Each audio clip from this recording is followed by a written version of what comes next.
Glória a Deus. Feche seus olhos, vamos fazer uma oração. Que período lindo de louvor, de adoração ao Rei da Glória. Estamos felizes. Pai, nós te louvamos pela tua bondade. Te louvamos, ó Deus, pela tua grandeza, pelo teu amor. Ó Deus, por tudo que o Senhor já fez, está fazendo e irá fazer no nosso meio, Pai. Nós te louvamos porque tu és grande, tu és maravilhoso, Senhor. Continue operando poderosamente, com muita liberdade, porque, Deus, queremos ouvir a tua voz e ouvi-la de forma clara, de forma objetiva, Senhor. Fale ao nosso coração, porque nós te ouvimos, em nome de Jesus. Amém. Fala para o teu irmão assim: nada vai impedir de Deus realizar aquilo que Ele mesmo projetou para a sua vida. Olha para o seu irmão e diga assim para ele: você veio aqui hoje para ouvir uma mensagem de Deus para ressignificar algo na sua vida. Muitas coisas acontecem na vida de uma pessoa que pode querer mudar a rota, o sentido pelo qual ele existe. Até mesmo nós conhecemos, por exemplo, o Brasil é campeão, de gambiarras. Quem aqui já não fez uma gambiarra? Não sei se você sabe o que é uma gambiarra. Gambiarra é um quebra-galho para resolver um problema. Ou seja, quebra-galho ou gambiarra é você dar um outro sentido para algo que existe, com um objetivo já pré-definido. Por exemplo, uma roda de carro foi feita para locomover um veículo, sim ou não? Mas quantos já viram uma roda de carro para enrolar mangueira de jardim? Uma carriola de mão, um carrinho de mão, existe para levar massa de pedreiro, areia, terra, qualquer outra coisa. Mas quantos já viram uma carriola no jardim pintada de branco com flores em cima? Ou seja, alguém mudou o significado. Ou seja, alguém mudou o sentido da vida daquele objeto. E nós também nascemos para dar certo. Olha para o teu irmão e fala: você nasceu para dar certo. Em algum momento da vida, pode ser que alguém olhou e falou: você não vai dar certo. E talvez você tenha acreditado nisso. Nós precisamos entender quem nós somos. A identidade é muito importante. Nós temos uma identidade aqui na terra, mas nós temos também uma identidade divina. Por isso que quando nós entregamos a nossa vida para Jesus, imediatamente Ele muda a nossa identidade. A palavra de Deus fala que todos aqueles que o recebem, Deus dá o direito de serem chamados de filhos de Deus. Opa, peraí, nem todo mundo é filho de Deus? A Bíblia diz que filho legítimo, unigênito, significa, o que significa unigênito? Único, é Jesus. O apóstolo Paulo, o sábio apóstolo Paulo, fala que nós fomos enxertados. Quem já viu um enxerto numa planta? Ou seja, pega-se uma planta ou uma samambaia. Já vi alguém enxertar uma samambaia num tronco, por exemplo, e aquela samambaia nasce ali naquele tronco. Nós fomos enxertados na videira verdadeira, que é Cristo. Então nós somos, o apóstolo Paulo fala, filhos por adoção. E nós somos considerados filhos quando nós recebemos o Senhor como Pai. Aí Ele nos dá o direito de sermos herdeiros como filho. Então, se você é filho de Deus, você é herdeiro de Deus. E você precisa entender que antes de você existir, Deus já sonhava com você. Você já existia no coração de Deus. A Bíblia é clara, ela diz e que o Senhor já nos conhecia antes da fundação do mundo. Sabe o que significa isso? Lá na Trindade, quando nada existia, antes de Deus criar qualquer coisa, você já existia no coração do Pai. A Bíblia diz que Ele já nos conhece desde o ventre da nossa mãe. A Bíblia diz que Ele traz à existência aquilo que não existe como se já existisse. Esse é o nosso Deus. Domingo agora eu quero falar um pouco sobre a beleza de Cristo. a infinita beleza de Cristo. Aquilo que não acaba, a infindável beleza de Cristo, aquilo que não acaba. Ele é lindo. Mas, às vezes, quando uma pessoa nasce, alguém pode querer dar um sentido para aquela pessoa. E nós apresentamos as crianças aqui, é lindo. Quando apresentamos as crianças, nós falamos o nome dessa criança e o que ela significa. E todo mundo quer dar um nome para dar um sentido para aquela criança, sim ou não? Você quer colocar um nome que dá sentido para aquela criança. Mas houve um homem na Bíblia que a mãe dele deu um nome para ele nada legal. Esse homem chama-se Jabes. É uma história muito curta, um fato muito curto, porém de muito valor. 1 Crônicas, capítulo 4, versículo 9, nós vamos projetar aí.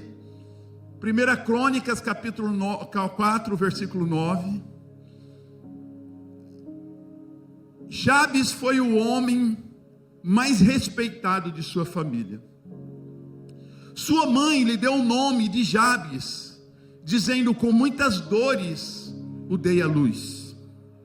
Jabes orou ao Deus de Israel, dizendo: abençoa-me e aumenta as minhas terras, que a tua mão esteja comigo, guardando-me dos males e livrando-me das dores.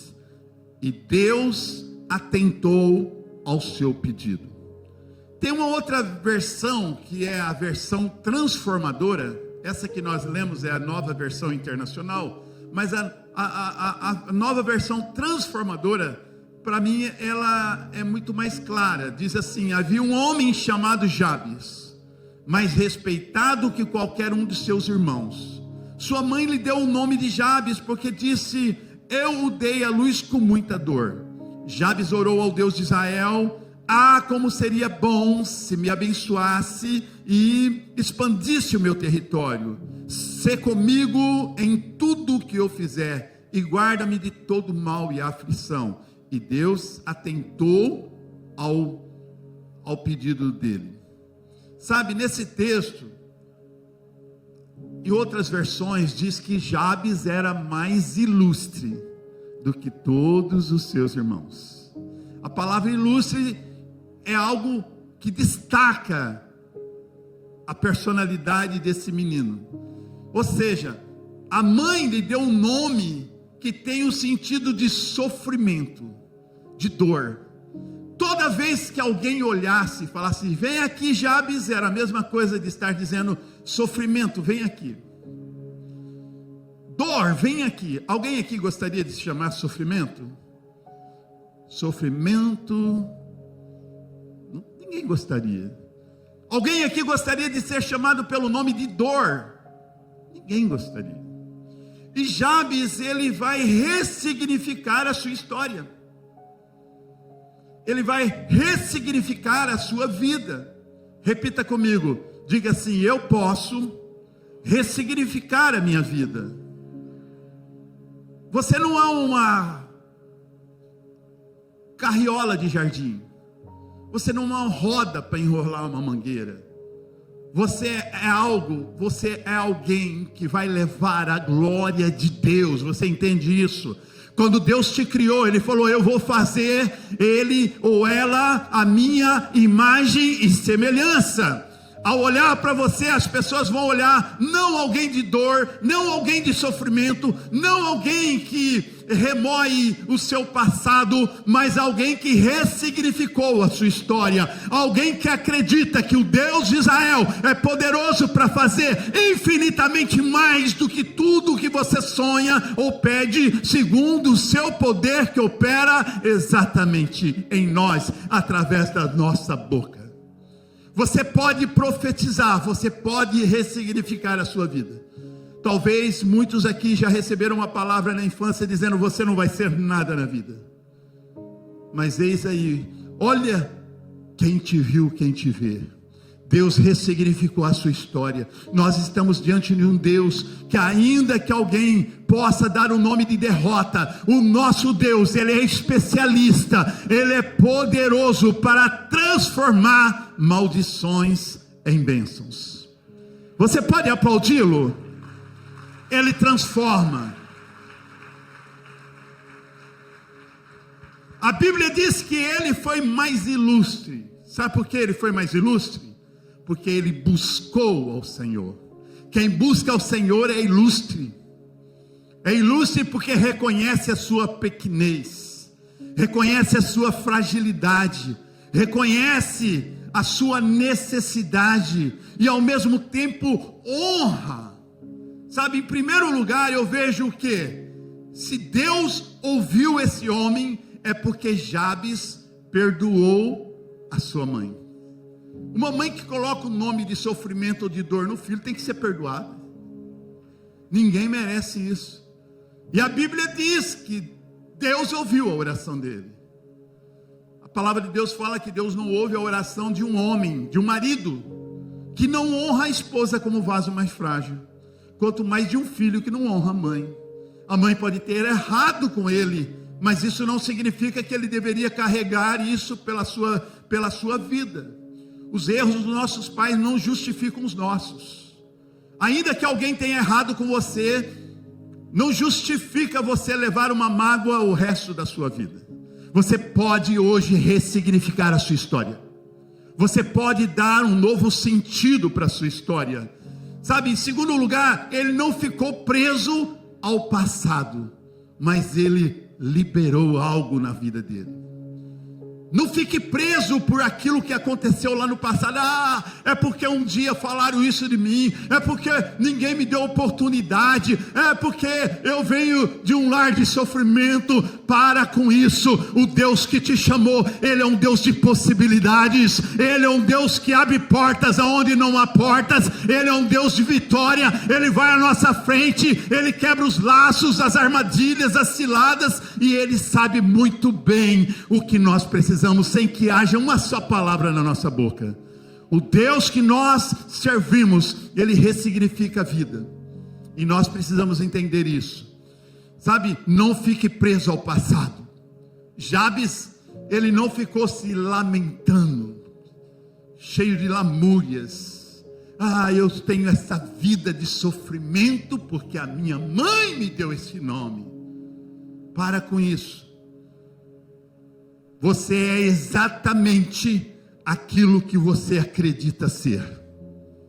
Assim como pensa o homem, assim será. Se você olhar para você e ver alguém derrotado, assim você será. Mas se você olhar para a tua vida e ressignificá-la, declarando a palavra de Deus, ela é poderosa para fazer infinitamente mais do que eu penso e sonho, segundo o seu poder que opera em mim, eu vou declarar vitória, porque a Bíblia diz: em Cristo Jesus somos mais do que vencedores. Deus te fez para vencer. Você acredita nisso? Então aplauda Ele bem forte.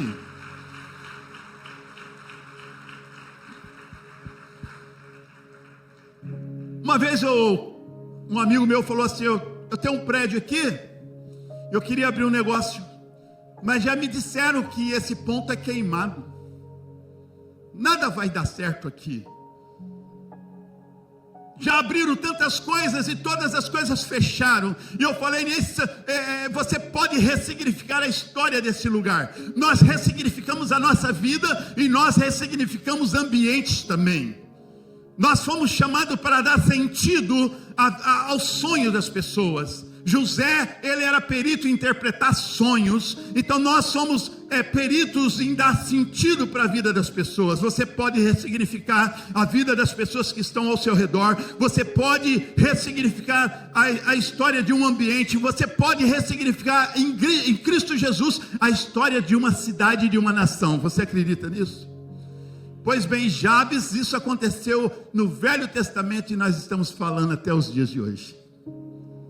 Porque através da vida deste homem, nós o temos como exemplo e podemos ressignificar a nossa história. Ele creu, em terceiro lugar, ele creu que uma vez que ele era servo do Deus vivo, ele não deveria ficar se lamentando, e sim buscando a bênção dele para o seu crescimento e para a sua prosperidade. Quantas pessoas ficam se lamentando? É porque pegaram o meu lugar, eu estou aqui porque alguém entrou na frente. Amado, deixa eu falar uma coisa para você: o que é da onça o lobo não come. É isso que nós aprendemos. E a Bíblia diz, isso não é bíblico, o que é da onça o homem não come, é um ditado popular, mas olha só que interessante, que tem um fundo de verdade nisso. A Bíblia diz que o homem não pode receber coisa alguma que não tenha sido dado por Deus.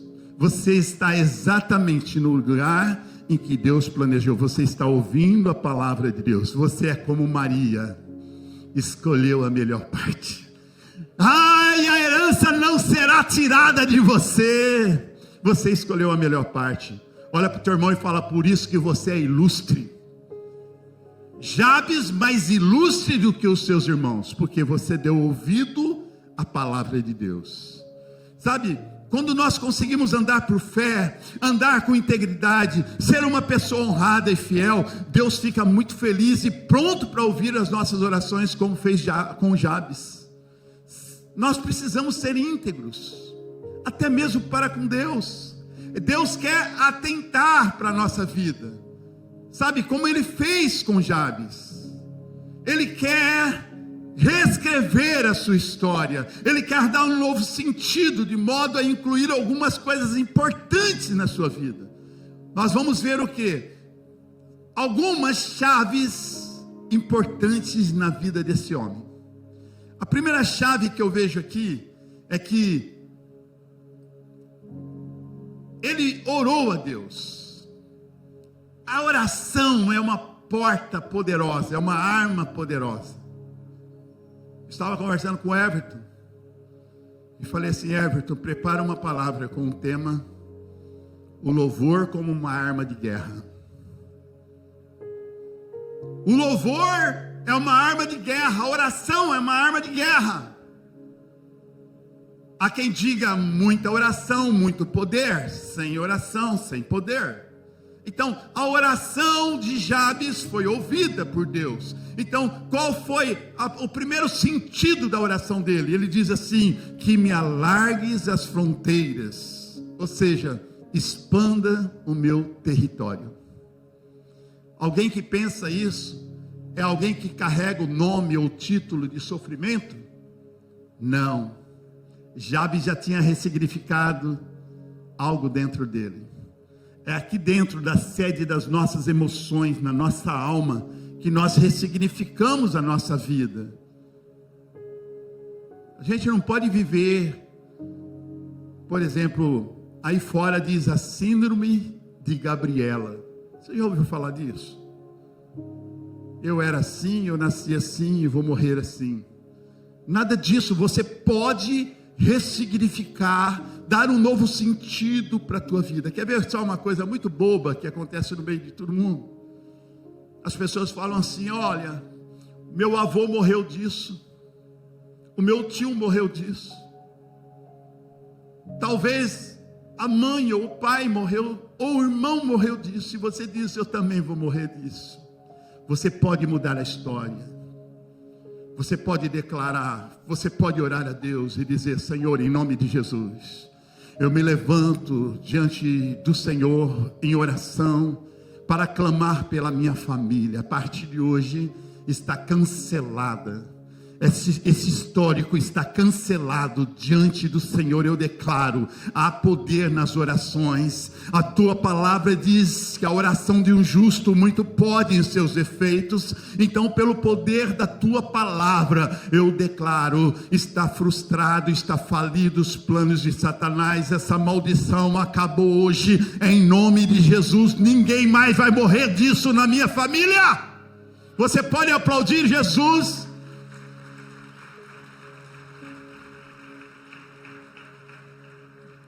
A sua fronteira começa no lugar que você vive hoje. Você precisa dar um passo. É exatamente agora. O ano que vem eu mudo. no início do ano eu me visto de branco e vai ser um ano de paz. Não, você pode mudar agora. Você pode ressignificar a sua história agora. Sabe?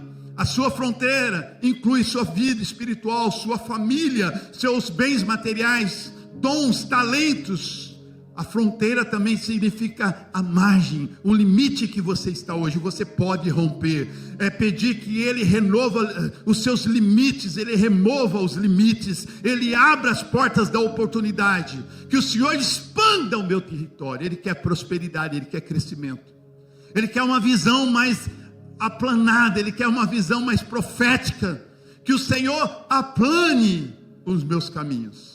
Sabe, a primeira parte, que o Senhor alargue as fronteiras, expanda o meu território. Ele está pensando em crescer. Alguém assim, meu irmão, é que ressignificou a sua história. Você pode ser diferente. Eu sempre digo de Atos 29, a gente sabe que Atos dos Apóstolos é uma ação do Espírito Santo. Poderia muito bem chamar Atos do Espírito Santo, porque no livro de Atos a gente vê a ação explícita do Espírito Santo, usando a vida dos apóstolos. Atos dos Apóstolos, mas na verdade Atos do Espírito Santo. E Atos vai até o capítulo 28, mas nós podemos dizer, estamos escrevendo o capítulo 29. Deus continua escrevendo essa história. Havia um homem chamado Jabes, seu nome, sofrimento, dor. Talvez existe muitos Jabes que estão vivendo uma vida de sofrimento e de dor, mas Deus está dando o exemplo de alguém que orou a Deus e ressignificou a sua história. Em segundo lugar, que seja comigo a tua mão. Sabe, amado, no Antigo Testamento, a mão de Deus significava a bênção de Deus. Esse homem foi humilde para reconhecer: seja comigo a tua mão. Fala da presença. A presença de Deus nos permite sermos resilientes. Sabe o que significa resiliente? As pessoas que trabalham, e aqui tem muitos metalúrgicos, né? Muitos estudantes da escolinha da Zanini também. A palavra resiliência, ela vem da física, por incrível que pareça. Ela descreve a capacidade de alguns materiais de voltarem ao estado original e até melhorarem de qualidade depois de serem submetidas a situações extremas, situações de calor, de altas temperaturas ou de baixas temperaturas. Em termos humanos, resiliência é a capacidade de uma pessoa manter ou recuperar a essência emocional ou até se tornar melhor depois de passar por uma situação traumática. Ela é resiliente. Ela passou pelo vale da sombra da morte e se tornou melhor. As provas e as lutas nos fazem se tornar pessoas melhores. Olha para o teu irmão e fala: eu estou diante de um resiliente. Pergunta para ele: eu estou diante de alguém que passa pelas lutas e provas e se torna melhor? Paulo, quando ele escreveu aos Filipenses, capítulo 3, versículo 13, ele diz assim: irmãos, olha que interessante, eu amo Paulo porque ele é muito igreja local, né? Ele diz assim: irmãos, eu não julgo que eu tenha alcançado, mas uma coisa eu faço, esquecendo-me das coisas que para trás ficam e avançando para as que estão diante de mim, eu prossigo para o alvo, pelo prêmio da soberana vocação de Deus em Cristo Jesus. Alguém resiliente. Paulo era tão resiliente que ele vai dizer assim, ó: eu aprendi a ser resiliente, a suportar as dores. Eu aprendi a passar por toda e qualquer circunstância. Eu sei ter abundância, mas eu também sei passar por necessidade. Irmão, em tudo seja glorificado o nome do Senhor Jesus Cristo. Você pode aplaudi-lo novamente. Glória a Deus. Em terceiro lugar, que me preserve do mal. Que me preserve do mal. Que o Senhor alargue a minha tenda, alargue o meu território, né? Ele orou. Em segundo lugar, que seja comigo a tua mão. Me abençoa. Eu preciso da tua bênção. Eu já vi gente falando assim: não preciso da bênção de Deus. Eu trabalho, eu corro atrás, eu faço acontecer. Meu Deus. Quem diz isso não sabe nada da vida. Você viu na época da pandemia uma coisa tão normal para nós. Respire fundo aí, faz assim. Mas quando isso faltou, as pessoas davam toda a fortuna por um pouco de oxigênio. Eu me lembro de vários caminhões passando a rodovia transamazônica em direção a Manaus. As máquinas e tratores iam na frente levando madeira se caso alguma ponte caísse. E os tratores à frente para que os caminhões, se caso eles encalhassem, eles puxassem. Porque o oxigênio deveria chegar em Manaus. Lembra disso? Irmãos, a Bíblia diz: porque dele, por ele e para ele são todas as coisas. A Bíblia diz que sem ele, nada do que foi feito se fez. Nós precisamos do Senhor. Moisés disse o seguinte para Deus: Senhor, se o Senhor não for comigo, não me faça partir. Seja comigo. Nós precisamos reconhecer a graça do Senhor. Davi entrou em desespero quando ele pecou. Ele disse, olha só que história interessante. Quando Davi peca, ele fala da presença. Ele fala assim: não retires de mim o teu espírito, não me lance fora da sua presença. Você deve valorizar o Deus de Israel, porque sem ele nós não somos nada. Eu vi no para-choque de um caminhão escrito assim: Deus sem você continua sendo Deus, e você sem Deus, quem você é? Meu Deus, é verdade, né, irmãos?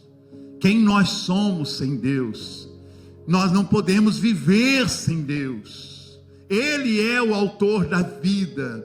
Jesus Cristo diz: eu sou o caminho, eu sou a verdade, eu sou a vida. Em João 15, quando ele fala: eu sou a videira verdadeira, o meu pai é o agricultor, todo ramo que está em mim dá fruto, eu podo para que ele dê mais fruto, mas aquele que está em mim não dá fruto, eu corto, lanço fora, pois sem mim nada podeis fazer. Sem Jesus nada podemos fazer. Então ele ora dizendo: que me preserve do mal. Irmãos, um cara que tem uma consciência como Jabes, ele não fica preso ao passado. Que o Senhor expanda o meu território, que o Senhor, seja comigo, me abençoa e me preserve do mal. O que nós precisamos nessa vida? Que o Senhor faça nos prosperar, que o Senhor expanda o nosso território, que o Senhor, Ele nos abençoe e que Ele nos livre do mal. 1 Pedro capítulo 5 versículo 8 diz assim: sede sóbrios e vigiai, o vosso adversário, o diabo, anda em derredor, rugindo como leão, buscando a quem ele possa tragar. Mateus 6,13 diz assim: não nos deixei cair em tentação, mas livra-nos do mal, porque teu é o reino, o poder e a glória para sempre. Sabe, amado, nós somos tentados a reclamar, a murmurar, a pensar o pior. Eu quero declarar que a tua casa é um lugar de milagres. A tua casa é a extensão da igreja do Senhor. Há poder sobre a vida do cristão. Aquele que crê, verás a glória de Deus. Então há poder no seu nome. Você pode ressignificar a história da sua família, a história da sua casa e a sua própria história. Você pode dar um novo rumo, um novo sentido. Sabe, querido, nós somos tentados a reclamar quando as coisas não acontecem do modo que nós esperamos. Não dizer a verdade, guardar ressentimento, recusar-se a perdoar, ser crítico em demasia com relação àquilo que Deus está fazendo, ter inveja das pessoas que estão prosperando, fazer às vezes fofoca, intriga, estar insatisfeito com o que tem, sabe? Mas nós não podemos ser assim. Nós podemos mudar a nossa história. Sabe, querido, você não reconhece um homem por aquilo que ele fala dele mesmo, sabia? Olha para o teu irmão, você não reconhece uma pessoa pelo que ela diz a respeito dela. Você reconhece uma pessoa, olha para ele e fala, você reconhece uma pessoa a partir daquilo que ela fala dos outros. Pode ver, você conhece uma pessoa quando ela abre a boca para falar dos outros. Nós temos uma tendência de sermos críticos, principalmente quando alguma coisa na nossa vida não dá certo. Deixa eu falar uma coisa para você. Todo mundo aqui conhece a minha história. A minha irmã conhece muito mais do que todo mundo aqui. Depois de Deus, talvez ela e meu cunhado conheçam mais. Ela e a Heloísa conhecem mais. Mas deixa eu falar uma coisa para você. Não importa o que você tenha passado na vida, Deus vai usar até a sua experiência nesses momentos difíceis para poder ajudar outras pessoas. Deixa eu falar uma coisa para você. Sabe aqueles momentos de angústia, de tristeza que você passou e você falou assim, estou perdido, eu estou a ponto de morrer. Sabe aquele momento tão difícil, tão humilhante que você passou? A Bíblia diz, a Bíblia responde, sabe como? Todas as coisas cooperam para o bem daqueles que amam a Deus. Aquele momento crítico, aquele momento difícil, vai cooperar para o bem daqueles que amam a Deus. Hoje, o testemunho, aquilo que era derrota, virou vitória. Sabe, aquilo que parece ser derrota na tua vida, é vitória. Nós precisamos entender, que às vezes as coisas não vão acontecer no nosso tempo, mas no tempo de Deus. É no tempo de Deus. O importante é que você se colocou à disposição de Deus. O importante é quando nós nos colocamos, eis aqui, Senhor. Se coloque na brecha. Se a coisa acontecer, glória a Deus. Se não acontecer, diz, todas as coisas cooperam para o bem daqueles que amam a Deus. Você pode ressignificar a sua história, você pode ressignificar a sua vida, você pode dar um novo sentido. Sabe, querido, José, ele foi o exemplo de alguém que ressignificou a vida dele.